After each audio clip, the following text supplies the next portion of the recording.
امام مالک رحمت الله علیهش میگه هر کس خطا میشه به جز از صاحب این قبر کی خطا نمیشه. قول هر کس قابل رد است، قابل گرفت است، به جز از صاحب این قبر کی محمد رسول الله صلی الله علیه و سلم. خب ما امروز گپای از واره کلش در طاق نسیان ماندیم. تمام روز نزاع ما اینمی طور است. رفع الیدین شوه نشوه، آمین بزرگ گفته شوه نشوه، همین طور است یا نه؟ یا خو ملامتی را سر ما مندازه، تفرقه ها را پیدا کرده.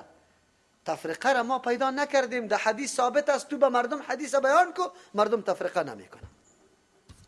تو این قدر عنوان میدی که الان نمانه از مسجد بکشه، این توری گپا میکنی نکنی.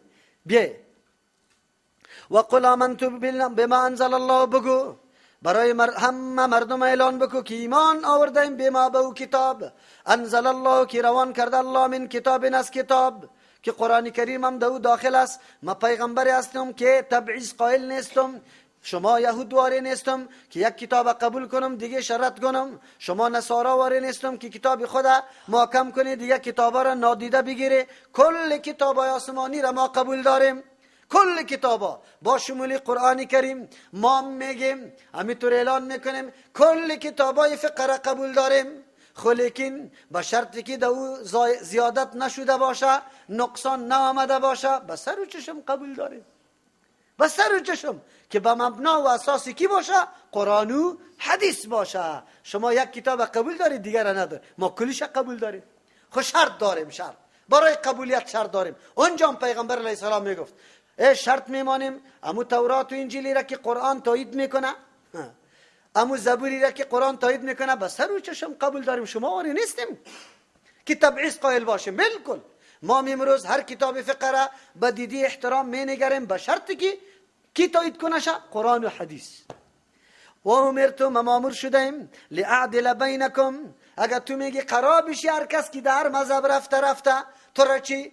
تو بگو که و امرت لأعدل بینکم. پیغمبر علیه السلام میگه من مامور شدم که فیصله بکنم به انصاف بینکم در بین شما، که کدام چیز بالای شما واجب است کدام نیسته، کدام گپ شما راست است کدامش خطا است.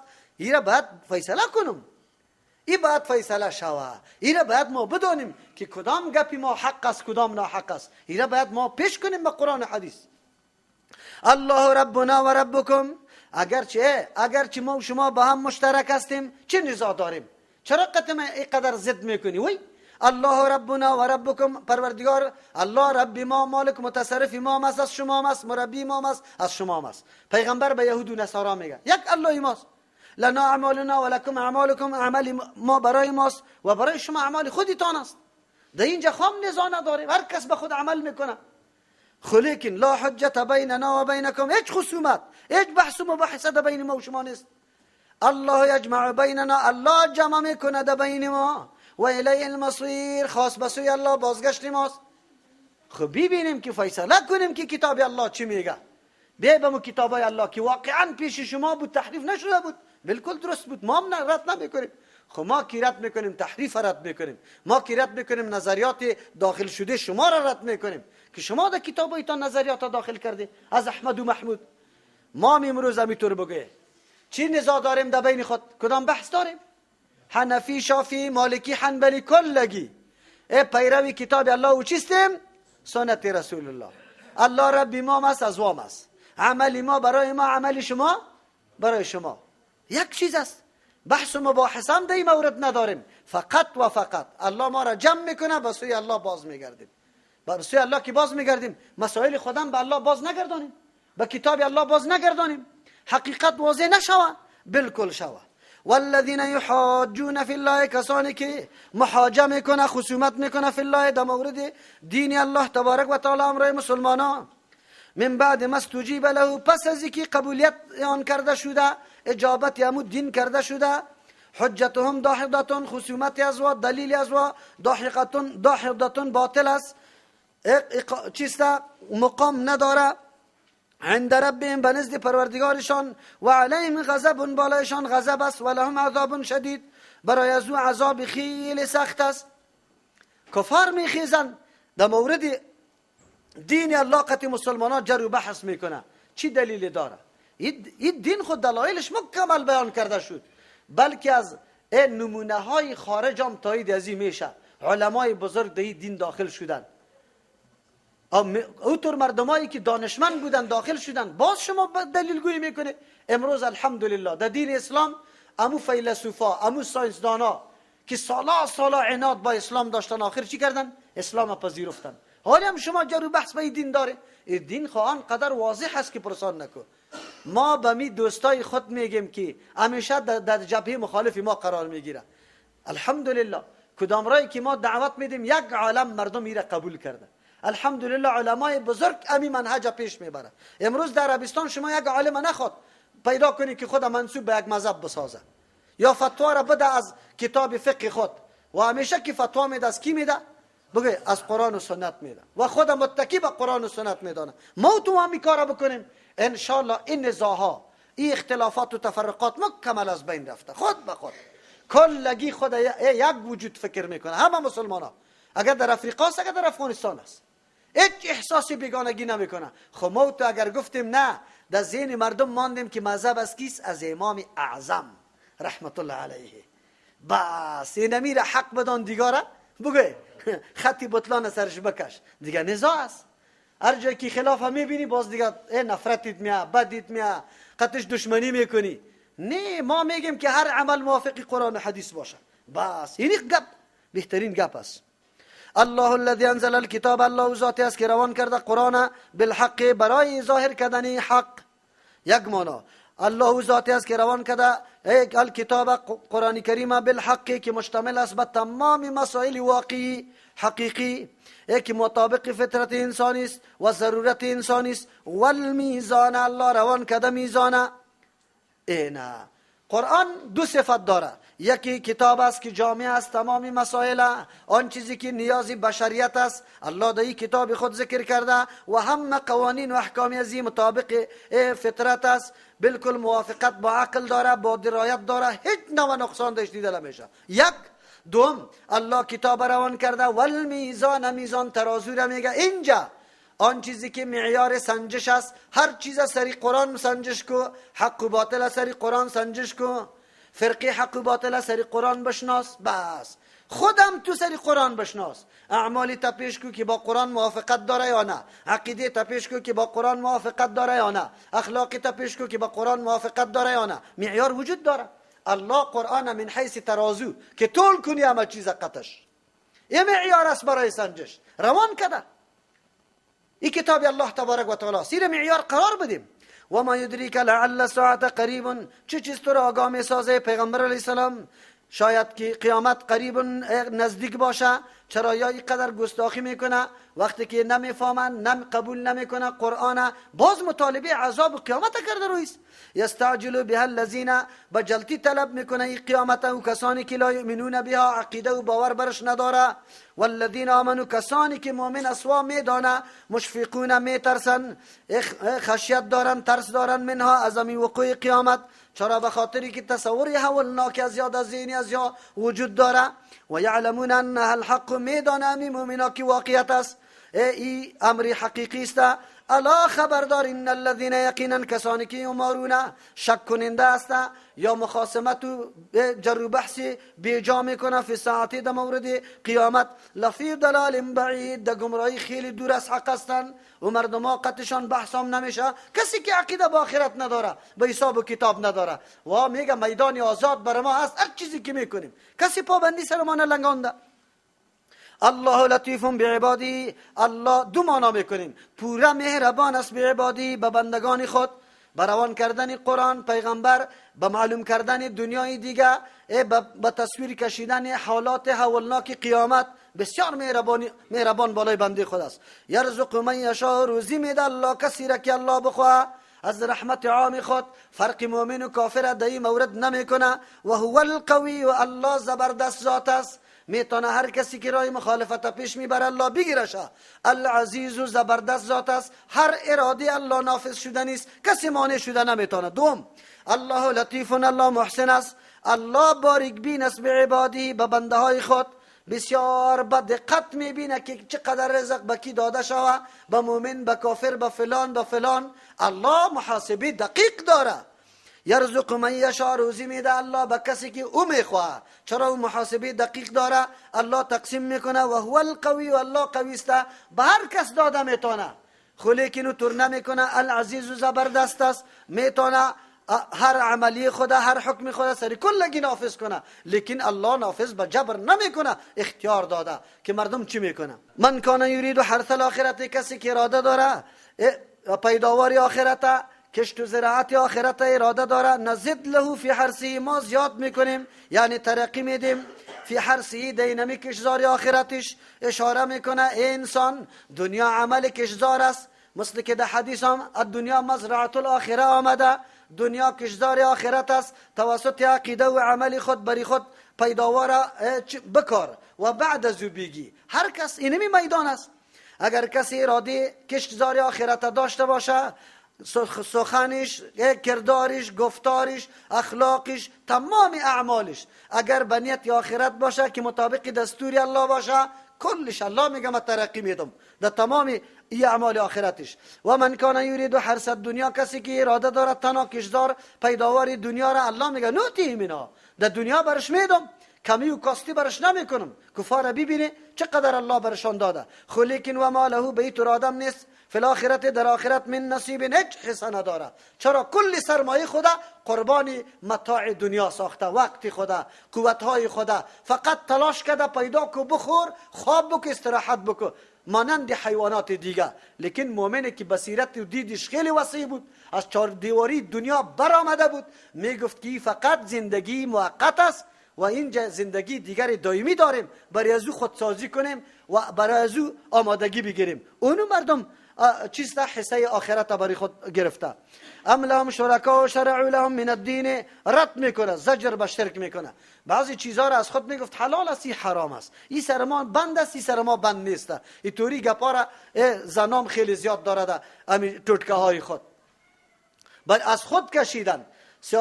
زن وقتی که چی میشه تولد میکنه اولاده، 40 روز از خود قانون کشیده، ولو که در 5 روز پاک شده، در 2 روز پاک شده، غسل نمیکنه، نماز نمیخونه، تلاوت نمیکنه، میگه 40 ما پوره نشده. یه حکم از خود کشیده ای. چرا اینطور نشسته؟ یا کدام مولای که نمیفهمید این گپا را برش گفته. دیگه گپ دیگه نوشنیدم. اولاد خود بعد از 40 روز سریش چی غسل میده، آبی غسل اولاد خود باز سری مادر مندازه. این ټوټکه ها را، این بدبختی ها را از کجا مردم پیدا کرده؟ ها؟ عجیب رواجاست، عجیب گپا را از خود کشیده. یک کمی خود متوجه شویم، در دین خود بفهمیم که در دین ما پیغمبر برای ما چه هدایتی داره. از خود چیزا را کشیده، یه حلال یه حرام، اینطور است، اگه این کار نکنی اینطور میشی. کلش در جمله شرکی، شرک در تحلیل و تحریم شامل میشه. این شرک فعلی میگه، الله رد میکنه سریگه. ام لهم شرکا، آیا هست برای از یا، آیا برای از یا هست شرکا شریکان، نعوذ بالله، امرای الله تبارک و تعالی در قانون سازی، در حل حرمت، شرعوا لهم که را ساخته، مقرر ساخته برای از یا، من الدین، از دین، ما او چیزایی را لم یأذن به الله که الله به او اجازت نکرده. از کجا ای را پیدا کرده؟ این نظر دیگچه است، این میلاد است، این نوروز است، این هفت میوه است، امروز گپ شوه، سبا روز دیگه گپ شوه. کدام دین است؟ کی است؟ کدام شریک امرای الله تبارک و تعالی است که برای از یا گپا را مقرر کرده؟ از کجا؟ بیار سندیشه. این روزی عرفه است، این روزی سیست، این جمعه است، این 40 است، این سال پرگی است. در کدام دینی را پیدا کرده؟ الان امروز شب جمعه است، مردم میاد در دروازه، بیار. در کدام دین؟ از کجا پیدا کرده؟ انواع گپا را برای خود پیدا کردن، نعوذ بالله. کوکی سند و دلیل. دینی ما مبتنی به سند است، به دلیل است. هر چیزی که انجام میدیم، عقیده داریم، باید سند و دلیل داشته باشه. بی دلیل هیچ کار درست نیست. هر چیزی که بی دلیل مردم پیدا میکنه او بدعت است، او نارواست. ما در دین خود چیزی را اضافه داخل کرده نمیتونیم. الله تبارک و تعالی اینجا رد میکنه. در اینجا ام لهم شرکا و شرعوا، آیا برای ازیا شریکا است؟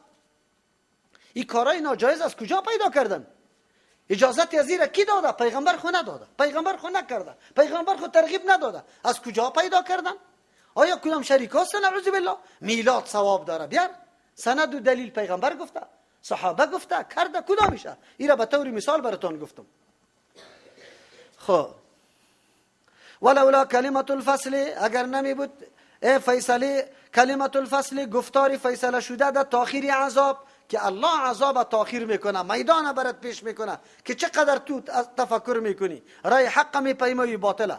لقضی بینهم، فیصله عملی در دنیا میشد، فیصله نظریاتی که به دلیل است شده، عملی فیصله میشد که کی حق است کی ناحق است. و ان الظالمین لهم عذاب الیم، یقینا ظالما برایشان عذاب دردناک است. اینجا فواید خیلی زیاد بعضی مفسرین نوشته کرده که کسایی که نعوذ بالله تابعداری از علما میکنه که در اونجا دلیل و سند نداشته باشه، ایام شرک است نعوذ بالله. چرا که شارع تنها الله است. سری پیغمبر که اطلاق شارع که میشه معنای مجازیش است، یعنی شرح کننده، اینه که شریعت خودش پیدا کرده، حل و حرمت از جانب الله می باشه. پس وقتی که تو یک موضوع حلال یا حرام بگویی و دلیل و سند از قرآن حدیث نداشته باشی، صرف یک عالم او را گفته باشه که اینی حلال اینی حرام، اینی شرک است نعوذ بالله. این شرک بود که علما چیستا نصارا در مبتلا بود. اتخذوا اربابا من دون الله، اتخذوا احبارهم و رهبانهم اربابا من دون الله. اونمو مردم ها بود که برشان میگفتی حلال حرام، سند دلیل وجود نداشت نعوذ بالله. او میگفتن بله نه، هر گپی عالم باید سند داشته باشه، بعد از او پیروی کنیم. او گپی عالم که سند پیدا کرد تو پیروی کردی، ایره تقلید نمیگه، چرا که دلیل وجود داره، ایره اتباع میگه. او ما مامور به اتباع هستیم، برای ما امر شده که اتباع بکنیم. تر از ظالمین مشفقین، تو میبینی کسانی که از حدود الله برآمده، خصوصا مشرکین، کسانی که شرک کردن. مشفقین کیا میترسن، ترسنده هستند مما از اعمال زشت و بدی که کسبو در دنیا کردن. و هو واقع، یقینا نتیجه عمل سرشان واقع شدن است، بهم بالایشان اترام نیست که اون نبیا هر چیزی که انجام دادی در پیش روید پیش میشه. والذین آمنوا و عملوا الصالحات، کسانی که ایمان آوردن، ایمان قرآنی عمل صالح انجام دادن، فی روضات الجنات، در باغهای پاک جنت است. لهم ما یشاءون، برای از آن چیزی است که میخواهند، عند ربهم، به نزد پروردگارشان. ذالک، اینمی در جنت داخل شدن، هو الفضل الکبیر، کامیابی بزرگ است، احسان بزرگ الله صلی الله نصیب ما کنه. ذالک الذی، نمو جنتی است، یبشر الله، که خوشخبری میده الله عباده، بنده های خدا. الذین، بنده های الله کسانی است، آمنو که ایمان قرآنی آورده، و عمل الصالحات، عمل درست انجام داده. قل، بگوی پیغمبر علیه السلام، چی شده که دعوت مرا نمیپذیری؟ لا اسألکم، از شما خود طلب نکردیم، علیه بالای همی دعوت خود، اجرا، کدام مزد، الا المودت فی القربا، لکن طلب کردیم محبت رشته داری را، فی القربا، در مورد اهل قرابت خود. سه ترجمه را مفسرین میکنه. اول ترجمه، ما خو از شما کدام اجر مزد طلب نکردیم، ما فقط از شما طلب کردیم که از روی امورش و قرابتی که قطمه داره گپی مرا بپذیره. اگر این شما اجر میگه بگویه، خوی اجر نیست. چرا؟ اجری را میگه که منفعتش به خودی آدم میاد. او وقتی که ما شما را دعوت به ایمان میدم، منفعتش به خودی تان است. یعنی دیگه مردم بیگانه اگر دعوت مرا نمیپذیره، شما خودگیستی، شما خود رشته داریم هستی. تمام کوایف شخصیت و زندگی ما برای شما معلوم است. یک آدمی بیگانه که نمیپذیره، حتما در مورد ما چیزی داشته باشه، اشتباهی داشته باشه. شما خو خیلی نزدیک هستی. در اینجا ترجمه باز اینطور میشه، لا اسأل، بگوی پیغمبر علیه السلام، لا اسألکم، از شما درخواست نکردیم، علیه بالای دعوت خود، اجرا، کدام مزد، الا المودت، بجز از محبت، فی القربا، که در رشته قرابت با هم داریم. این باید باعث شود که شما دعوت مرا بپذیری. یک معنی است. دو معنی، قل لا اسألکم، بگوی پیغمبر علیه السلام، درخواست نمیکنم علیه بالای دعوت خود، اجرا، کدام مزد، کدام پاداشه، الا المودت فی القربا، مگر محبتی که در تقرب حاصل میشه به سوی الله تبارک و تعالی. یعنی هر کس که خود نزدیک میکنه به الله، از روی از او محبت پیدا میشه. من نمیره سوال میکنم که شما در تقرب جستن به الله تبارک و تعالی که انجام میده، محبت پیدا میشه. هر کس که طرف دین الله رجوع میکنه، در بین از یا محبت قائم میشه. امور طلب میکنم. این دو ترجمه. سوم ترجمه، لا اسألکم، از شما چیزی دیگری را درخواست ندارم، علیه بالای دعوت خود، اجرا کدام پاداشه کدام مزد الا المودت مگر محبت درخواست دارم از شما فی القربا ده اهل قرابت ما کسایی که نزدیکایم است در مورد از احترام قائل شوه توهین نکنه که و آل بیت است. آل بیت پیغمبر علیه السلام ازواج مطهرات است و اولاده کیست؟ علی و فاطمه رضی الله عنهما است. در این مورد توصیه ما برای شما است که وارا آزار اذیت نده وارا احترام بکنه. هر سه معنا درست است، هر سه تفسیر در تفسیرها آمده. دیگه معنا بله دیگه معنا را بعضی مفسرین اینطور گفته الا المودت فی القربا مگر امو محبت کی سبب قرب الله تبارک و تعالی میشه چیز مودت و محبت کی سبب قرب الله میشه و محبت آل بیت ماست. خود این مورد افراط و تفرید نشوه. آل بیت نه طور کنه که نعوذ بالله الله جور کنه، نه طور کنه که دو دشنام بگوه. همیشه در تاریخ امت دو قسم مردم پیداست. یک قسم مردم آل بیت بیخی دو دشنام میگه، یک قسم مردم هست که آل بیت مکمل معصوم میدانه، حاجت روا و چی مشکل کشا میدانه، صفات الله را ثابت میکنه. این طوری محبت قطعا درست نیست. محبت برای خود اندازه داره، او اندازش در بین افراط و تفریط است. آن چیزی که پیغمبر برات امر کرده احترام تعظیم و را منبع چیست؟ وحی دانستن که وحی در اونجا آمده و به مردم رسانده قابل قدر و قیمت است، خو لیکن نه علم محیط داره و نه حاجت روا و چی هستند مشکل کشا هستند. و من یقترف حسنتا کسی که کسب میکنه کدام نیکی را ولو که هر کار باشه موافق شریعت نزد له ما زیاد میکنیم برای از آدم فیادرمی نیکیش حسنا نیکویی دیگر هم، یعنی الله میگه پاداشی خوب برش میدیم. ان الله یقینا الله تبارک و تعالی غفور زیاد مهربان است، کمی کوتاهی قصور بخشش میکنه، شکور سپاس داره اعمال بنده های نیک خدا. بنده های نیک اعمال نیک میکنه الله قدرش داره. ام یقولون افترا یا میگویند که جور کرده علی الله بالای الله کذبا دروغ جور کرده. فیشاء الله اگر الله بخواه یختم علی قلبک مهر میمانه بالای دل توی پیغمبر علیه السلام. هر پیغمبری حق خود که از جان خود چیزی را جور بکنه تقول بکنه، ایرا مردم میگه گپی دروغ از خود بسازه و به مردم بگه که وحی است. الله میگه من مهر میمانم سر قلب تو که باز دیگه گپ زده نتانی، چیزی در حافظت باقی نمانه.